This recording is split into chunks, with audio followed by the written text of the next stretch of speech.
자, 토요일 아침입니다. 1월 17일이네요. 벌써 1월달이 반이 지났어요. 네, 빠르게 지나가네요. 이러다가 12월달 올 것 같아요. 네.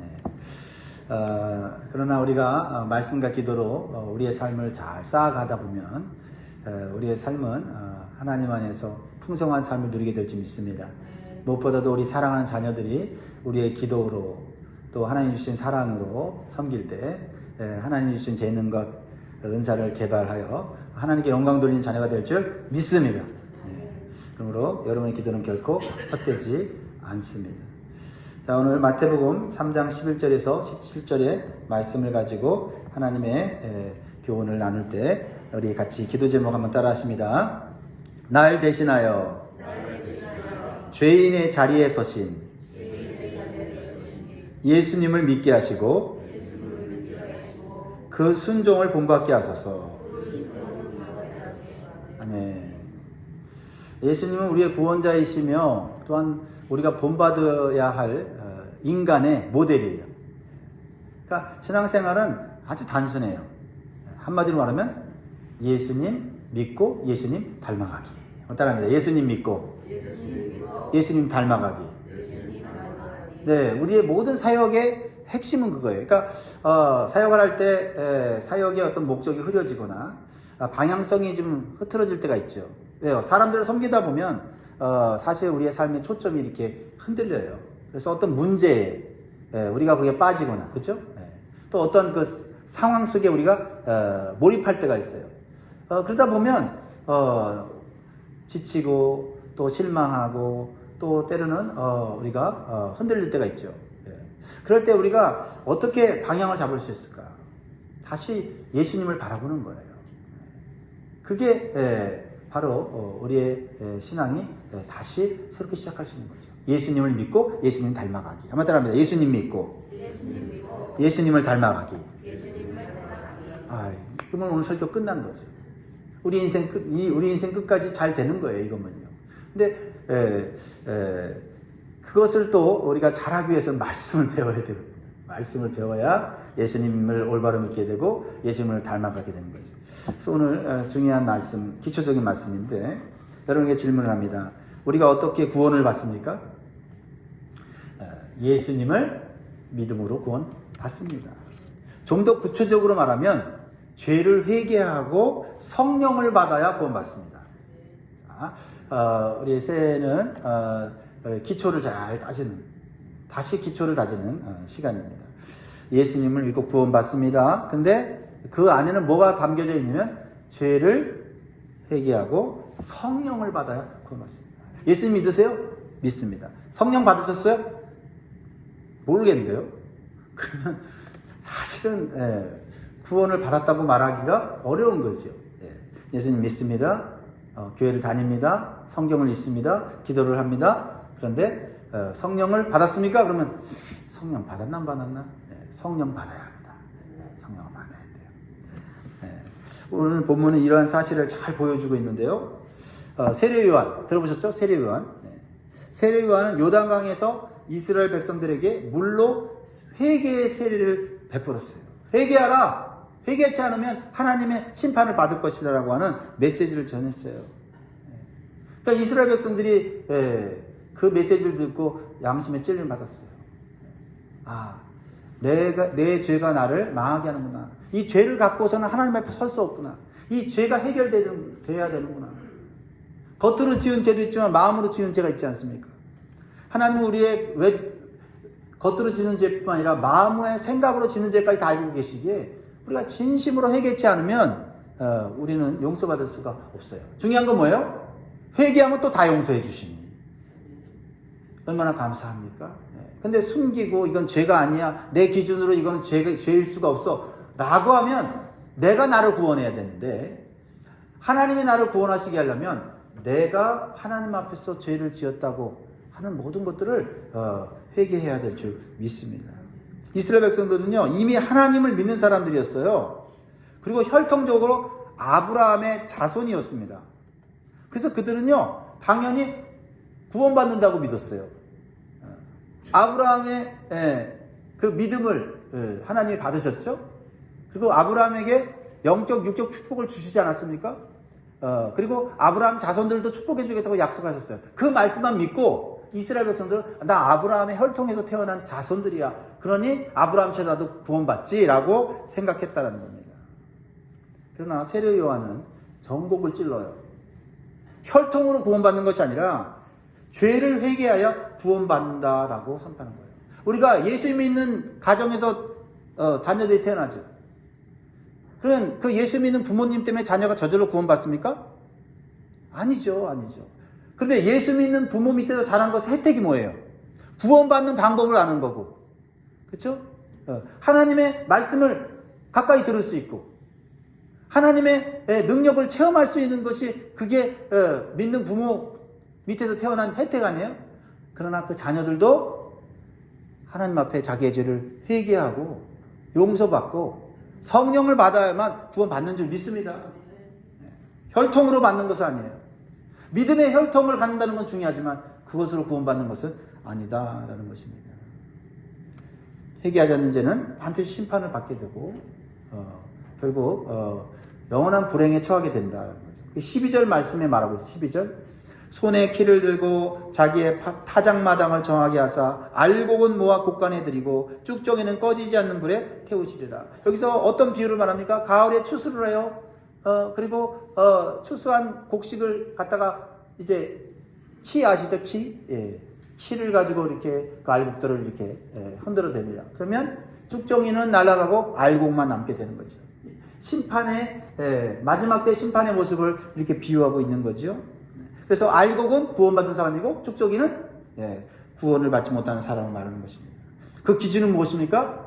이 세상에서 살면서 얼마나 좋은 학력을 갖느냐, 얼마나 많은 경력을 가지고 있느냐가 아니라는 거예요. 얼마나 많은 재물을 가지고 있느냐도 아닙니다. 심지어는 얼마나 많은 선행을 행했는지도 그 기준이 아니에요. 우리가 구원받는 기준은 뭐예요? 우리가 지은 죄를 해결했느냐 하는 것이 바로 기준이 되는 줄 믿습니다. 그래서 우리가 구원받기 위해서 우리의 힘으로는 구원받을 수 없고 죄를 씻어 우리를 정결케 할 수가 없어요. 오직 예수 그리스도의 피와 성령의 불을 통해서 우리가 깨끗하게 되어질 때 구원받게 되는 줄 믿습니다. 그래서 회개의 물 세례를 받는 것으로는 부족해요. 성령 세례를 받아야만 구원을 받을 수가 있습니다. 그래서 세례 요한은 11절에서 이렇게 말씀하고 있어요. 나는 물로 회개의 세례를 전하지만 이것으로 구원받는 게 아니다. 회개로 시작해야 되지만 회개로 끝나는 게 아니다 이 말이죠. 그래서 11절 다 같이 읽습니다. 시작. 나는 너희로 회개하게 하기 위하여 물로 세례를 베풀거니와 내 뒤에 오시는 이는 나보다 능력이 많으시니 나는 그의 신을 들기도 감당하지 못하겠노라. 그는 성령과 불로 너희에게 세례를 베푸실 것이요. 그는 누구예요? 그는 여기서 그는 예수 그리스도죠. 부모가 자녀들에게 너 공부 잘한다고 구원받는 건 아니야. 죄를 회개해야 돼. 부모에게 말 못할 것, 잘못한 거 있으면 먼저 하나님께 회개하고 용서받아야 돼. 이렇게 권면할 수 있어야 돼요. 그럴 때 죄를 회개할 때 뭐가 임해요? 성령이 임하신 거예요. 성령이 임하신 거예요. 반성도에 먼저 죄를 회개하고 성령을 받으시기 바랍니다. 이미 죄사함을 받고 성령을 받은 성도님들은 구원받은 것을 감사하시고 계속해서 성령 충만할 수 있도록 기도할 수 있기를 주의 이름으로 축복합니다. 자, 오늘 본문에 놀라운 장면이 나와요. 이것은 성령을 주시는 예수님이 죄인이 받는 물세례를 받는 장면이 나오기 때문이에요. 13절에 이때 예수께서 갈릴리로부터 요단강에 이르러 요한에게 세례를 받으려 하시니, 뭔가 이게 좀 당황스럽지 않습니까? 뭔가 좀 맞지 않는 장면이잖아요. 요한이 방금 전에 예수님을 메시아로 소개하면서 자기와는 비교되지 않는 하나님의 아들이라고 소개했는데 예수님이 자신이 주는 물세례를 받는다고 하니까 너무나 당황스럽고 그리고 어찌할 바를 모르는 거죠. 그래서 예수님을 말리면서 뭐라고 얘기해요? 14절 같이 읽습니다. 시작. 요한이 말려 이르되 내가 당신에게서 세례를 받아야 할 터인데 당신이 내게 오시나이까. 여러분, 여기서 우리에게 주는 영적인 교훈이 있어요. 예수님께서는 왜 자신이 죄인들이 받는 세례를 받아야 한다고 말씀하시는 걸까요? 15절입니다. 15절. 예수께서 대답하여 이르시되 이제 허락하라. 우리가 이와 같이 하여 모든 의를 이루는 것이 합당하니라 하시니 이에 요한이 허락하는지라. 자, 죄가 없으시고 회개할 것이 없는 예수님이 왜 물세례를 받으셨는가? 이것을 깨달으면 우리가 왜 구원받았는지를 깨닫게 되는 거예요.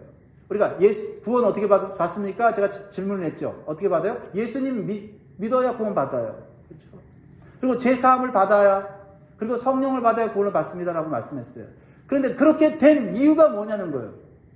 그러니까 우리가요, 예수님은 구원자야 라고 믿어도 우리에게 구원을 주시고 영생을 주시는데, 우리의 믿음이 더욱 자라나기 위해서는 왜 예수님이 우리의 구원자가 되시는지를 말씀을 통해서 깊게 깨달았어. 우리의 믿음이 견고해지고 흔들리지 않는 거예요. 그래서 말씀을 배워야 되는 줄 믿습니다. 자, 오늘 예수님의 세례가 무엇을 의미하느냐? 몇 가지 살펴보면 예수님의 세례는 죄인들을 대신하여 서시는 사랑을 보여주는 거예요. 죄인들을 대신해서 서 있다. 지금 요단강에는요, 수많은 사람들이 자신의 죄를 갖고 회개하려고 줄을 쫙 서고 있어요. 누구한테 세례 받으려고? 요한에게 세례를 받고 내 죄를 용서해 주세요. 하나님께 기도하면서 그 죄사함 받은 증거로 물 세례를 주는 거예요. 그런데 가만히 보니까 예수님이 거기에 딱 서 계신 거예요. 얼마나 그 장면이 어색한 장면입니까? 당황스러운 장면입니까? 지금 사람들은 요한의 세례를 받으려고 하면서 나는 하나님 앞에 죄인입니다 라고 고백하면서 서 있는데, 예수님이 서 있다면 예수님이 뭐라고 말씀하시는 거예요? 예수님조차도 나는 죄인입니다 이렇게 서 있는 것 같다는 거죠. 그런데 예수님은 뭐가 없으세요? 죄가 없으신 분이에요. 그러니까 요한이 당황하면서 뭐라고 해요? 내가 당신에게 세례를 받아야 되는데 어찌 당신이 나한테 세례를 받는다고 합니까? 이해가 되질 않는 거예요. 근데 요한의 말에는 분명한 영적 인식이 있어요. 예수님은 하나님의 아들이시고 나보다 앞선 분이고 당신은 죄가 없으신 분인데 어찌 죄인들이 받는 세례를 받습니까? 하는 영적 질서가 분명히 그에게 있었다는 것입니다. 그런데 예수님은 그 질서를 뒤집어 엎으시는 거예요. 이게 우리의 구원이 가능케 됐다는 거죠. 때로는 높은 사람이 낮은 자리에 와서 섬김으로 인해서 그 공동체가 뒤집어 엎어지는 거예요. 할렐루야. 예수님의 세례는요, 죄를 씻기 위함이 아니에요. 죄인들의 자리에 함께 서기 위해서다. 아니, 죄인들의 죄를 대신 감당하기 위해서 서셨다라는 거예요. 이거를 보여주는 그림 아닙니까? 예수님은 언제나 죄인을 멀리서 고치지 않았어요.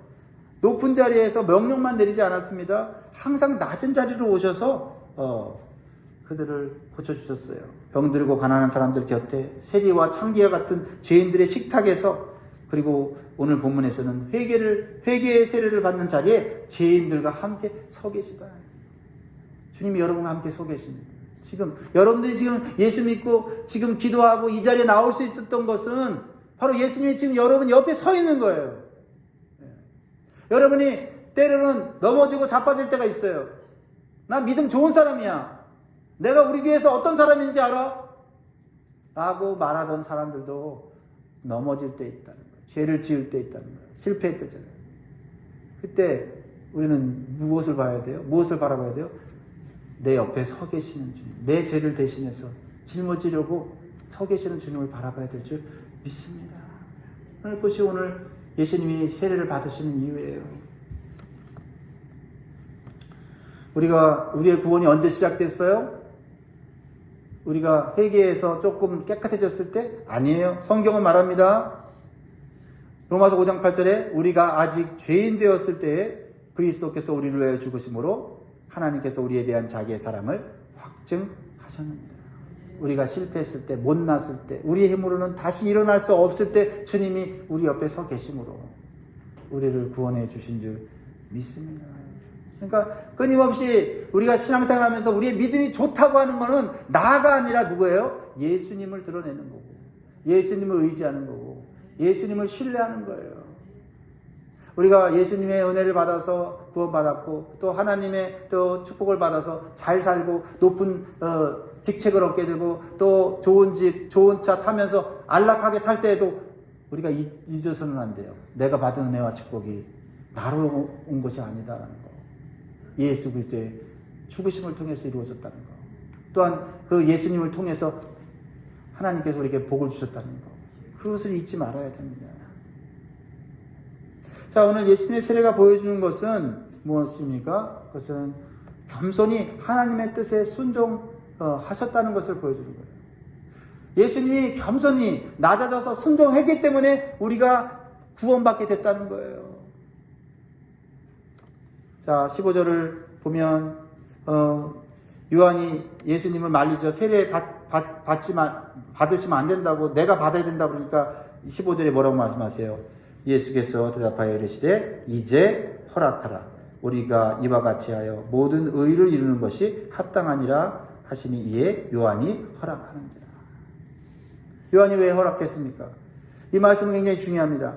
예수님이 뭐라고 말씀하세요? 내가 세례를 받는 거는 내가 받지 않아도 되는 이 세례를 낮아져서 사람들과 같이 죄인과 같이 받아야 되는 이유는 뭐예요? 하나님의 모든 의를 이루기 위함이다. 하나님의 모든 의를 위함이에요. 예수님은요, 이미 의로우신 분이에요. 하지만 하나님의 의를 더 중요하게 생각했어요. 내 자존심보다 하나님의 의를 더 중요하게 여기셨다. 하나님의 의는 뭐예요? 예수 그리스도께서 십자가에 죽으심으로써 하나님의 구원을 완성하는 것.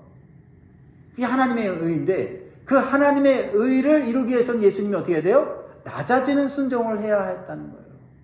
인간적으로 생각하면 자존심을 다 내려놓고 순종해야만 했다라는 거죠. 그렇습니다. 예수님의 구원은 높은 자리에서 낮은 자리로 오심으로써 이루어진 거고 하나님의 그 구원 계획을 이루기 위하여 십자가에 죽으시고 무덤 속에 들어가는 낮은 자리까지 가신 순종을 통해서 우리의 구원을 이루셨다는 거예요. 그래서 오늘 예수님의 세례는 바로 한없이 낮아지면서 하나님의 의를 이루기 위해 순종하신 모습을 보여주는 것입니다.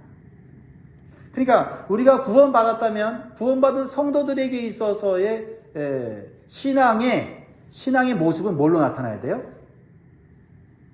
구원받은 것에 대한 감사도 있어야 되지만 예수님처럼 낮아지는 순종이 있어야 된다. 왜? 예수님의 구원의 은총을 받았고 예수님의 구원의 DNA가 우리에게 있다면 우리는 교만해질 수가 없는 거죠. 교만해지면 그거는 예수님의 구원을 받은 자의 모습이 아니죠. 예수님의 구원은 낮아진 하나님의 뜻을 이룸으로써 의를 이룸으로써 이루어진 구원이기에 구원받은 우리는 계속해서 낮아지고 순종하는 삶을 추구해야 한다라는 것입니다. 나 옛날에 처음에 예수 믿을 때 순종 많이 했어. 나 그때 많이 낮아졌지. 이제 뭐 내가 더 이상 낮아지리? 이 나이에 내가 하리? 이런 분들이 되어서는 안 된다는 거죠. 예수님이 그러면 이 나이에 내가 하리? 사실 예수님 나이가 얼마나 많습니까? 그죠? 이 땅에서의 나이는 33살까지 사셨지만은 사실 창세전부터 계신 예수님 이게 따져보면은 할아버지의 나이 그 이상 아닙니까? 이 나이에 내가 하리 했다면 예수님은 높은 자리에서 내려오지 않았어요. 예수님이 우리 모든 인생을 구원하기 위해서 정말 하나님이시지만 하나님의 아들이지만 내려오셔서 이렇게 하나님의 의를 이루는 그 하나님의 의를 이루는 게 막 대단한 기적을 드러내고 세상에서 어떤 권세를 보여주고 이런 의가 아니고 순종함으로써 낮아짐으로써 우리의 구원을 이루는 그러한 것이었다는 겁니다. 그래서 우리의 신앙이 성장하는 것은 때로는 우리가 이해되지 않아도 때로는 우리가 불편해도 이 나이에 내가 해야 되나 하는 생각이 들 때도 우리가 주님이 말씀하시면 순종하게 될 때 우리의 신앙의 성장이 이루어지는 줄 믿습니다. 자, 예수님의 세례는요 어떤 세례냐? 하늘이 열리는 세례였다. 하늘이 열리는 자리였다라는 걸 보여요. 하늘이 열리는 자리. 16절 시작. 예수께서 세례를 받으시고 곧 물에서 올라오실새 하늘이 열리고 하나님의 성령이 비둘기같이 내려 자기 위에 임하심을 보시더니. 여러분 이 광경 자체를 본다면 얼마나 신비롭습니까? 하늘이 열려요. 상상해 보세요. 하늘이 열리고 그 하늘의 영광이 예수님 위에 임하고 성령이 비둘기같이 탁 임했어요. 여러분 그거 보면요. 그 자리에서 본 사람들은 아마 기절할 정도로 놀랬을 거랍니다. 놀랬을 거예요. 와, 하늘이 열린다.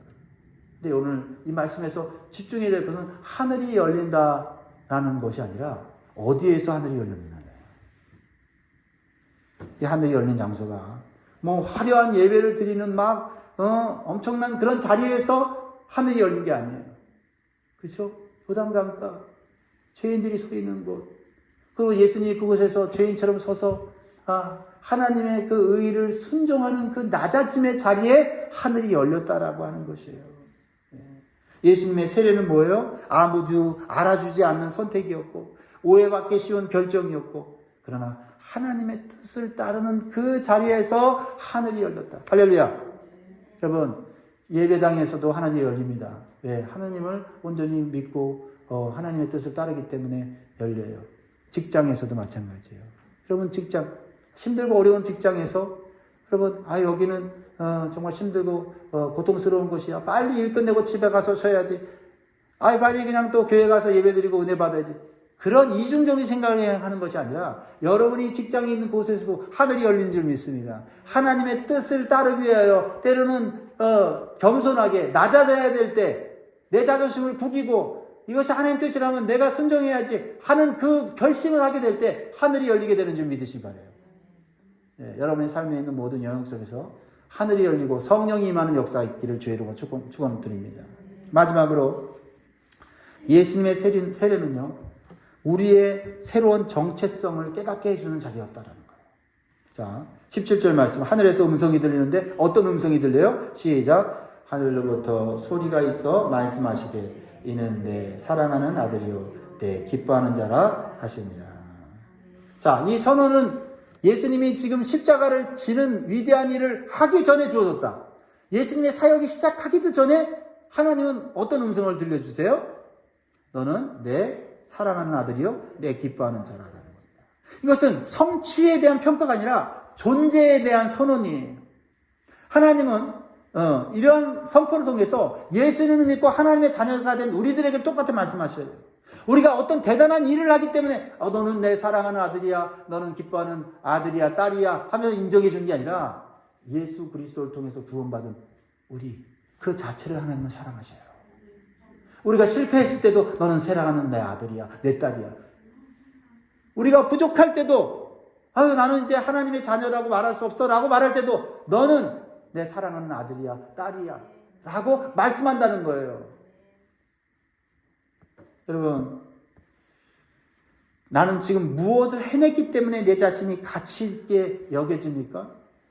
세상은 그렇게 우리를 평가하고 그 기준으로 우리를 비교합니다.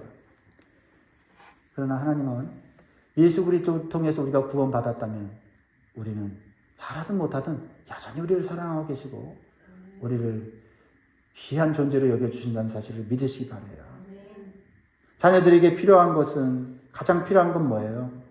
성적이나 결과에 대한 칭찬보다 존재에 대한 확신이에요. 네가 공부 잘하면 좋지만 공부 못해도 내가 너를 사랑하는 자녀야. 네가 좋은 대학에 가도 무척 기쁘겠지만 좋은 대학 가지 못해도 내 자녀라는 사실은 변치 않아. 내 사랑은 변치 않아. 이게 하나님이 우리에게 주시는 메시지다 이 말이에요. 그 존재에 대한 확신이 있을 때 우리는 다시 일어날 수 있고 다시 시작할 수 있고 하나님이 주신 비전과 뜻을 끝까지 붙잡고 살아가게 된다 이 말입니다. 오늘 우리는 세상의 평가가 아니라 내 사랑하는 자라는 하나님의 음성 위에서 오늘도 살아갈 수 있기를 주의 이름으로 축복합니다. 기도하겠습니다.